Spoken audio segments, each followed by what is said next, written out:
Thank you, Mr. Chairman. This tax bill is a desperate attempt from Republicans to kowtow to corporations while they turn their backs on millions of hardworking Americans. Prices on everyday goods are rising. Retirees are watching their savings evaporate as markets swing wildly. Farmers are losing access to key export markets, and many small businesses are on the verge of closing their doors forever, and jobs are being lost. It's time to put an end to the economic damage. A tax bill that creates massive deficits and gives handouts to billionaires will not do that. We must use this opportunity to restore stability in our trade and economic policy before the damage is too far to reverse. That's why I'm offering an amendment to renew trade adjustment assistance and modernize the program, including by streamlining the eligibility criteria for farmers, workers, and businesses. This language comes from the Competes Act, which Congress passed on a bipartisan basis in 2022. Under my amendment, displaced workers would be eligible to apply for trade adjustment assistance through 2031. My amendment would also ensure port workers and workers in the trucking industry will be eligible to apply for TAA if they unfairly lost their jobs due to tariffs imposed by President Trump since January 20th of this year. Since its inception, TAA has helped millions of trade-displaced workers attain the necessary skills, credentials, resources, and support they need in order to return to work. At least 192,000 workers have pending TAA petitions with the Department of Labor. That includes 17,240 new applicants since President Trump took office in March, a nearly 10% increase in less than 2 months.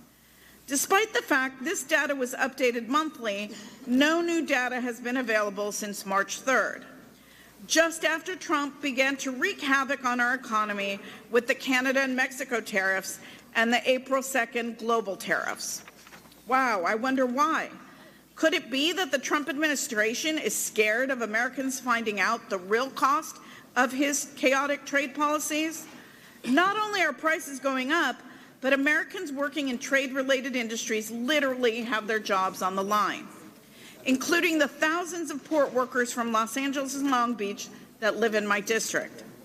Every one container that arrives in the port supports 4 jobs in the Los Angeles economy. Yet imports at the Port of Los Angeles are currently down by 35% from the same time last year. If this trend continues, empty shelves and layoffs will follow.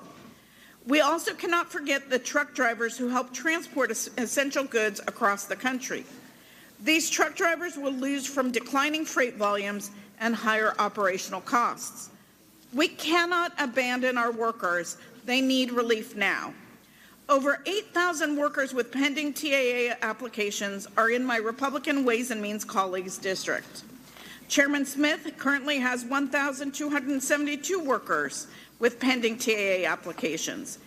Representative Adrian Smith, 295 workers in his district. Representative Mike Kelly, 60 workers. Representative Schweikert, 250 workers. Representative LaHood, 1,097 workers. Representative Estes, 528 workers.